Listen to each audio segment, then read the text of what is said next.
بسم الله الرحمن الرحيم.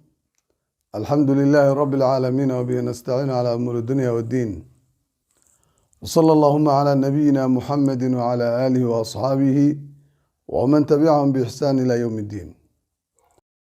I want to say a few words about the current changes in the Horn of Africa and conclude with a question. There's a lot of talk about the plan for sharing the Red Sea waters between Ethiopia, Djibouti, and Somalia, or how Ethiopia will acquire a port or a land or sea swap. There are 3 points to this summary. In these 3 scenarios involving Djibouti, Somalia, and Ethiopia, whose interests does what's being said now serve?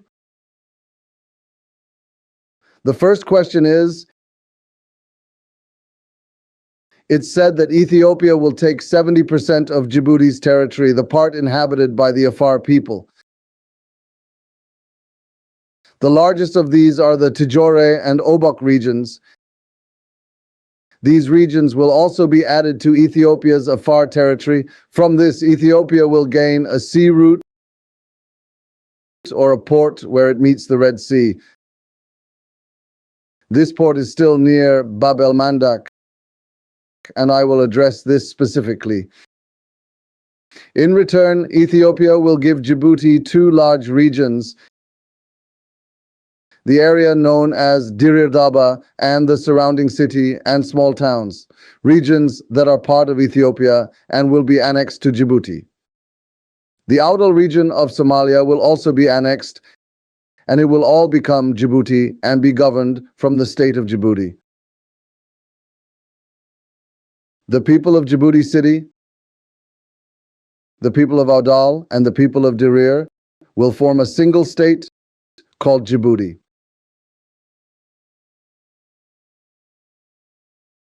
It is said that a land and sea swap is taking place. What are the reasons for this? It is said that they fear the Ethiopians will invade Djibouti and seize the land by force. This was done to prevent that. Some say no, that Ismail Omar Gelen is an intermediary, wanting to overthrow the Afars in power and retain the Izalari community, which he can control. And also the Samaruns, another minority community in that region, and a representative is given to the Awdal region. This is to reduce the burden on the Afars. Then we need to ask this question. The economic backbone of Djibouti is the Djibouti port. أما waxaa la yidhaha نقطة الاقتصاد. Who imported goods through the Djibouti port? 80 to 85% were Ethiopians.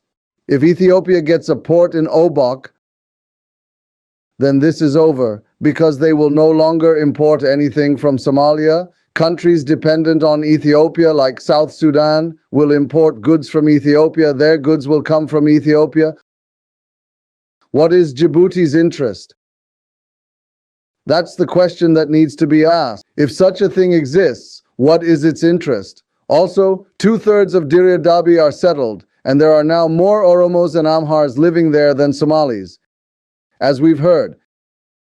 And they don't want to be included in Djibouti. What's the plan? After signing the agreement, after the 2 flags are raised, the people of Dirir will revolt and create a counter-revolution against the Djiboutians, and then the land and the port will be lost. This is a blatant betrayal planned by this man named Abiy. Who is behind this program? Somalis were also involved. Hassan Sheikh was there. I think Hassan Sheikh signed it through Awdal. What is his interest in this? There is something in this. It is said that Ogadenia, which is Western Somali territory, will be reincorporated into Somalia, and a greater Somalia will be established. This is a fantasy that would never be expected from Ethiopia. There are 3 things that make this impossible. I'll tell you about that later. But let's get back to the program of Ismail Umar Gil and Abi. They sold land and ports to each other. But the ports on which Djibouti's economy depends are gone. What they rely on are the bases in Djibouti, which collect money from Western and European countries like the US and China. But if Obok is captured, the bases can be moved to Ethiopia if desired, and they will no longer receive the money from there. Then only Dikil, Ali Sabiks, and a so-called Isa clan will remain in Djibouti, and Isa from the city and Dirirdaba region who may have different ideas, and Isa from Somalia, Layo Adi, and Zaylak. The question is, can all this fill the position of a powerful country? Dirirdaba is an independent state. Its name is Kili, and it has refused to be included in Somalia. Do you think Djibouti will now be given to it as a gift? Not expected. Now let's move on to Somalia. The Somali Republic under Hassan Sheikh is also divided, and they don't want each other. Puntland and Hassan Sheikh don't think the same way today. Jubaland and Hassan Sheikh have no relationship today. Many people in the region known as free are divided. When places like Jigjiga, Godday, Kabridahre, and Shilawo, Ime, Moyale, and Degaxbur are included in Somalia, do you think that the place where thousands of Ethiopians were killed yesterday, the place that Somalia refuses to give as a gift today, will be accepted with Abiy's signature? That's just a fantasy. Forget about this large piece of land known as the Somali West or Ogadennia region, which the British gave to Ethiopia in 1948 and which was given to the Ethiopian government by the Haile Selassie regime. We're not even allowed to consider the 46,000 square miles of land known as the reserve area, stretching from Somaliland to Puntland, that the British wanted to give when they liberated Somaliland in 1960. Even that land won't be given to the Somalis.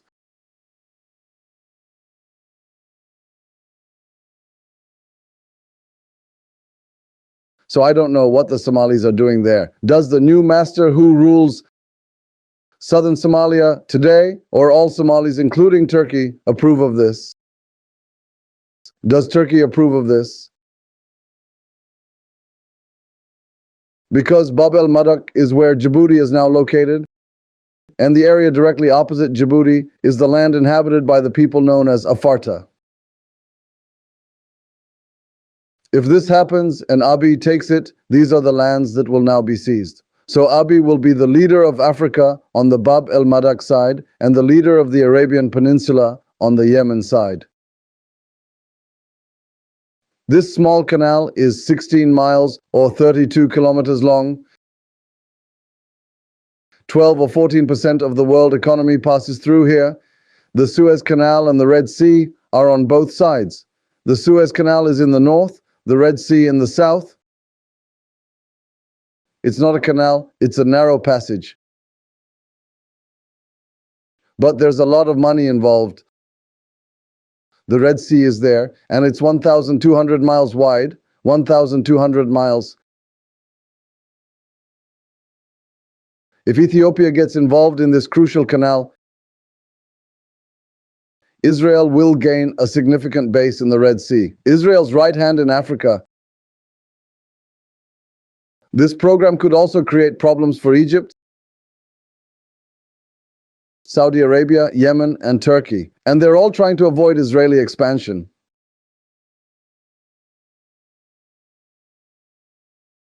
Saudi Arabia, Yemen, and Turkey. And they're all trying to avoid Israeli expansion. Ethiopia acts like it's independent, but its program is clear. It says we'll exchange land for money or land for land.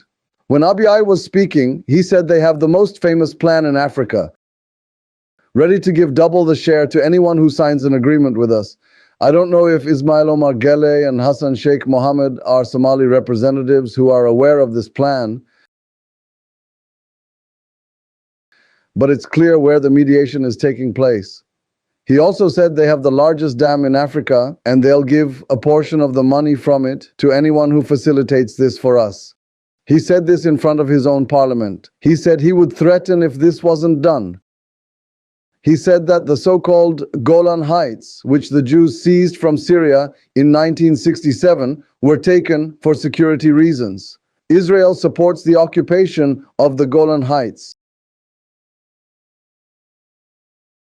It has established military bases in the area known as the Golan Heights, near the city of Damascus. This means that our security interests include fighting to have access to the sea.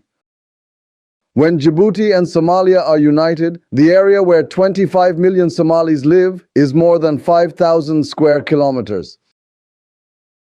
We, 130 million people, live in an area of 50 square kilometers, and we are looking for a port, so we must find a port. He said we will find it through an agreement. It will be reciprocal, and if not, every step we can take is open to us.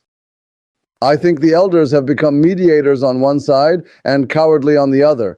The exchange is taking place between Djibouti and Ethiopia. I think the place where Somalia is involved is Audal. Will it be taken from Audal and given to the reserve area?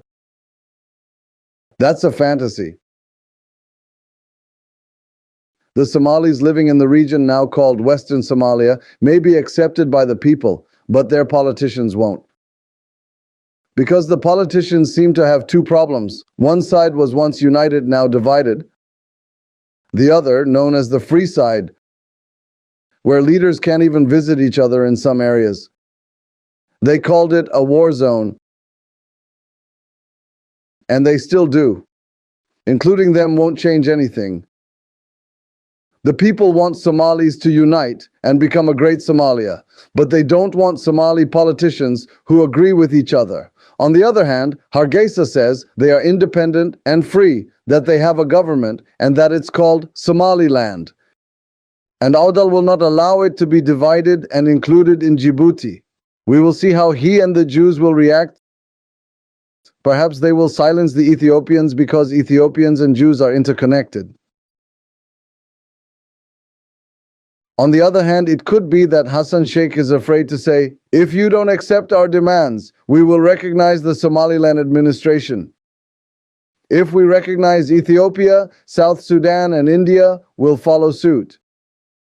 You will become a great government and ruin your entire program. But this is a threat to avoid doing it. Politicians do this. It's like, do this or this will happen. These intermediaries know this. They don't want war, they want negotiation. They are very good at negotiations.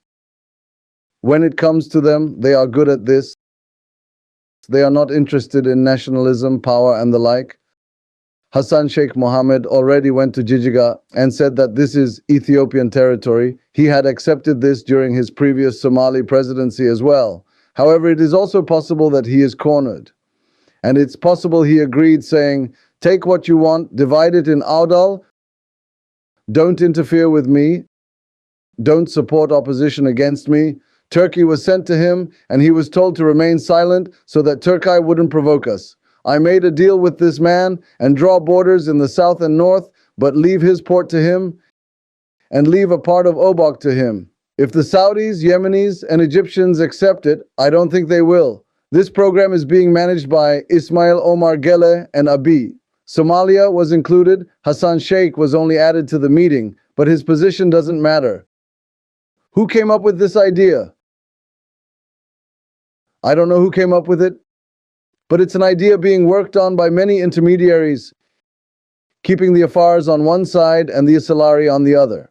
And the port given to Ethiopia belongs to Ethiopia, and Ethiopia benefits from it. For the Djiboutians, especially the Isalari, it has no benefit whatsoever, because the people were already united, and Djibouti, Ali Sabi, and Aisha were never separated. However, the Afar lands, a large territory they controlled, are being annexed by Ethiopia, and Ethiopia is gaining a major port. Therefore, the Djiboutians will no longer need their ports. That's all for now. This agreement benefits Ethiopia 100%. And if what is said is true, other countries in the region are losing. There may be other hidden agendas. جزاكم الله خيرا.